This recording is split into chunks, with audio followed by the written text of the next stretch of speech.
Good morning, ladies. Happy Thursday. I hope you are having a fabulous week so far. We are now in week 2 of brand new year 2023, and I hope that your year has started off on the right footing.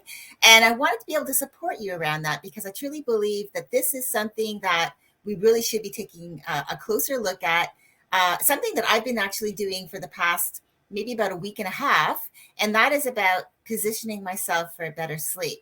And why is it that important? Well, especially because if you are an entrepreneur, you know you've got a lot on your plate, right? Going to corporate world, we would always have those we'd have things structured for us, right? We knew what time we had to be at work. We knew what our day, what our hours were for the day. We knew what our job description was. We knew when our breaks were. Everything was scheduled for us, so we didn't have to think about that. We knew exactly what was expected of us. But as an entrepreneur, you have to actually let those old patterns of thinking as an employee change because now you are in charge of your life. You are the one that's in charge of setting your schedule, of what tasks you're to do during the day, of what your hours are, of when your breaks are, and all of that. And that can be quite a task, right? And so I wanted to really support you around that. As I said, brand new feel for the group because I'm going to be coming in here more, teaching around self-care because it's really important. I want you guys all to be successful in everything that you do in your life, in your business, in your personal life. And to do that, I want to be able to support you. So today I want to talk to you about positioning yourself for a better sleep so that you wake up rested, so that you feel good about yourself and are able to then take on your daily tasks, whatever that looks like, because every day is different, right? Being a CEO, you plan out your business, you plan out your days, you plan out your weeks, you plan out your months, you plan out what the year is going to look like, meetings and all of that. And being able to actually show up feeling good about that because you're rested, very important. So today we're going to talk about positioning yourself for a better sleep. So I had recently posted in the group about a did you know, meaning that did you know that sleeping on your right side could be bad for you? I mean, I didn't even really know that. I like sleeping on my side. I'm a side sleeper. So let's just put that out there. And I had absolutely no idea that sleeping on your right side wasn't good for you. So I wanted to go through what I found through research and the reason why I was doing this is because, well, first of all, I have a subscription to Shape magazine, but also I've been finding the past week and a half, actually probably a little bit longer, that my sleep patterns they hadn't been as good as I had hoped they would be. And I started really taking a closer look about a week and a half ago and trying to figure out why I wasn't sleeping sleeping well, getting a good night's sleep. I've never really been that person recognizing when I'm not, like why, the why behind it. I just know that when I was getting a great sleep, I felt fantastic. When I wasn't, I didn't feel so great. And I never really took a closer look as to the why behind that. So today I want to share that with you so that, especially as you are now mapping out 2023 and you're getting ready to do all of the things that you do, maybe you're trying to stretch, expand, getting, bigger, better, more for your life. I want you to be able to do this from a more rested place. So what is the best sleeping position? Well, first, a study done by the Institute of Medicine found that a whopping 50 to 70 million US adults suffer from sleep or wakefulness disorders. So maybe that could be considered insomnia, right? Like if you've ever had those moments where you cannot sleep and no matter how much you try to force it yourself, it just doesn't happen, right? And so that has people, what ends up happening is, from my own experience with insomnia, I would find myself being so tired that I wanted to sleep in longer in the morning. Like that's when I would finally fall asleep. And then I'd be so tired trying to get up. And then you find yourself being very sleepy throughout the day, maybe nodding off at your desk. So that's just something to think about. So what is the best sleeping position? So they're saying, meaning the researchers are saying that sleeping on your back is the best position for you. Why? Because your head is facing straight up, your weight is evenly distributed on your spine, and it makes it the most orthopedically sound position. This is according to Michael Bruce, who's a clinical psychologist and the author of the Sleep Doctor's Diet Plan, Lose Weight Through Better Sleep. And unlike when your face is buried in a pillow, sleeping on your back allows gravity to pull down on your face and chest, which is another benefit for us, for those of us who might suffer from acid reflux. With your head slightly elevated, your stomach sits below your esophagus, so acid and food are far less likely to come back up. So this is something to think about, especially if you suffer from acid reflux. Now, one of the things that they did put in the article was that if you are a snorer, like a chronic snorer, lying on your back will not be the best sleeping position for you, because especially if you have, again, sleep apnea. In fact, it is the worst sleeping position if you suffer from this condition, because your throat and your belly are being pulled down by gravity, making it harder for you to breathe. And this was explained by Andrew Westwood, who is the assistant professor of clinical neurology at Columbia University Medical Center. So if you lie on your side or get pushed by your bed partner, that snoring goes away, right? So my husband is a snorer. And so there have been, and that just really depends how tired he is. The more tired he is, the more exhausted he is, the louder the snoring, the more chronic his snoring. So for him, I have to move him on his side so that he stops snoring.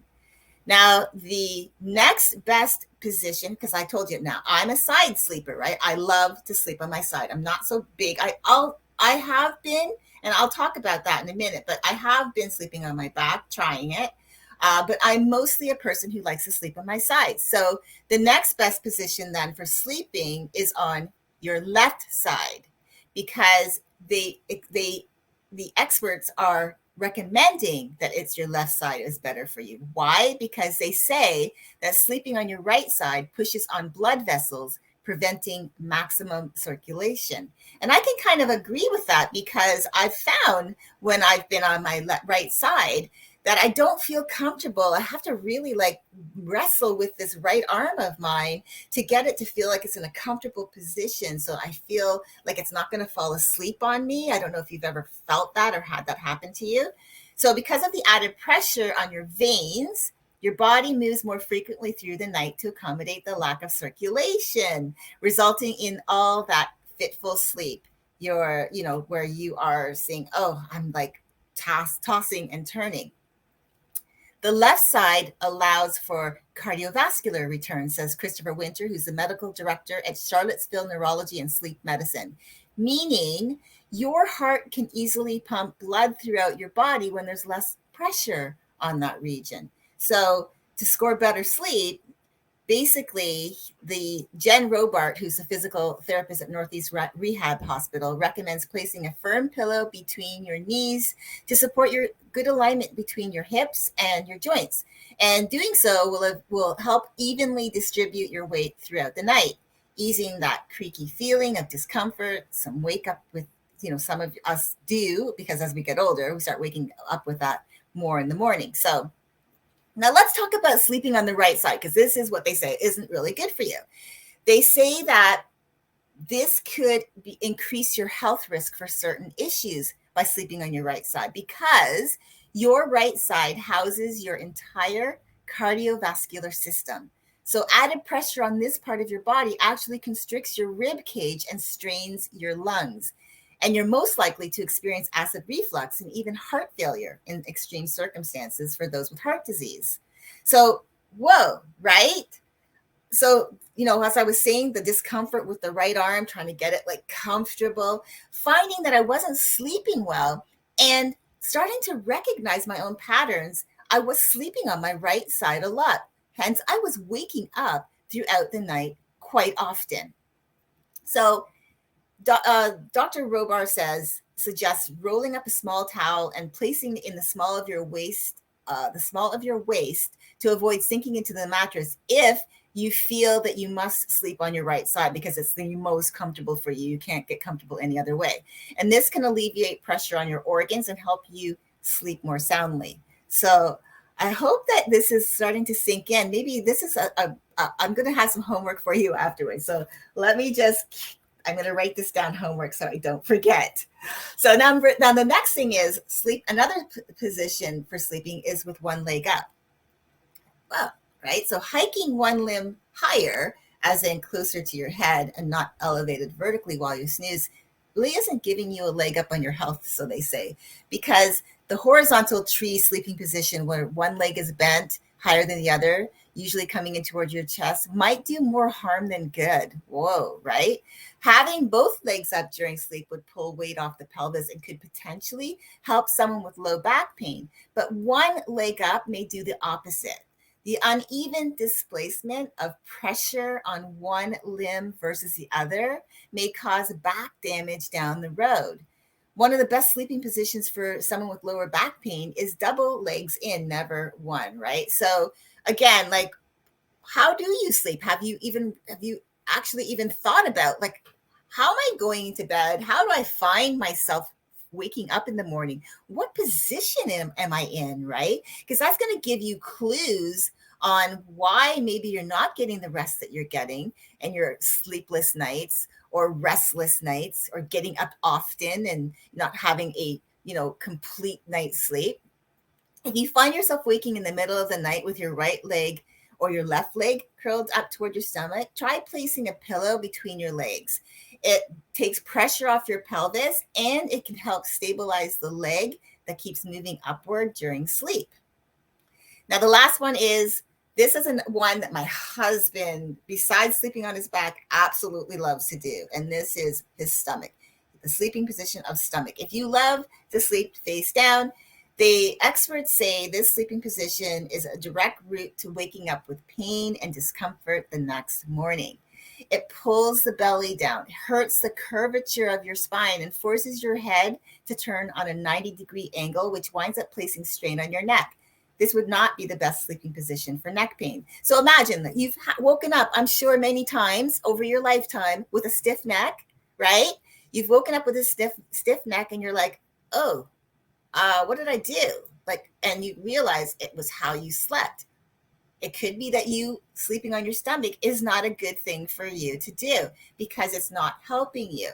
So one way to get a better sleep, if this is your mode of sleeping, the way you like to sleep, is to trade in your fat, fluffy pillows for a thin, firm one. It won't prop your neck up too high, which will allow for more even curvature of your spine and for better circulation. They also suggest placing a pillow or two under your pelvic region, right? Because it'll decrease the compression on the arch of your back, of your lower back, which allows for more natural alignment of the spine. So I hope this is going to help you, because as I said, over the last almost couple of weeks, I've been like really paying attention to how I've been sleeping. What I've found, number one, I started realizing I want to try to start waking up like naturally as best I can. It's hard for me because my husband goes to work super early, so he wakes me up to say goodbye, and then I naturally will fall back asleep. But I'm trying this new path of like waking up really when I know my body has had enough rest. It's so important because it sets me up for the day. And so I was at one point the 5 a.m. riser, but I recognize that pushing myself to wake up at 5 a.m. if I'm not feeling rested isn't helping me. And on top of that is, can I now take a closer look at how I'm resting? In other words, how I'm going to bed. Can I be more mindful of not sleeping on my right side, and instead of gravitating to the right, which unfortunately that was my way of sleeping all the time? Can I retrain my body to lay on the left side and get comfortable, or lay on my back? And so I've been trying to do that. Again, I've given you tips on how to use all of these different sleep methods, but really it's finding what works for you. But on top of that, paying attention to science too, because they've been doing the research to make sure that we take care of ourselves. And really, when you think about left side versus right side sleeping, when they talk about our entire cardiovascular system being, you know, on our right side. And by sleeping on it, we're adding extra pressure, constricting our rib cage and straining our lungs. That could be part of, if you're having trouble sleeping and you find that the right side is where you gravitate to, that could be the reason why you're not getting the rest that you need. So that you, and that's why you find yourself waking up feeling like very, very tired, exhausted to the point, even, or maybe you're that person who does wake up, you force yourself, even if you're tired, you go through the day, but at the end of it, you find yourself completely exhausted. And that's no way either, right? Because then what does that leave for you to do at the end of your day, especially if that's your time to dial in family time, having dinner with the kiddos and the significant other, or maybe going out and having, you know, time with your friends, or maybe there was something that you wanted to do and you found yourself just too exhausted. So I wanted to really share these with you today and help you to really think about and start becoming more aware of how you are sleeping. Because if you want to wake up with more energy, so that you can focus on your day, so that you can, you know, be intentional about the things that you're doing. You're not thinking about how tired you are. You're not nodding off during the day. Really start paying attention to how you're sleeping. It's really important, I think, so that you have, again, that energy to keep you on task, to help you stay and do your CEO duties as the best powerhouse woman that you are, because I know that you all have these amazing businesses that you are either creating, you are building, you're supporting other people through the business that you have, and you're maybe supporting other business owners. You want to be able to do that as the best, most relaxed and rested version of yourself. So I just wanted to share that with you today. I hope it was helpful. If you have any questions, just DM, comment in the links below, in the comments below, and I'll be sure to reach out to you.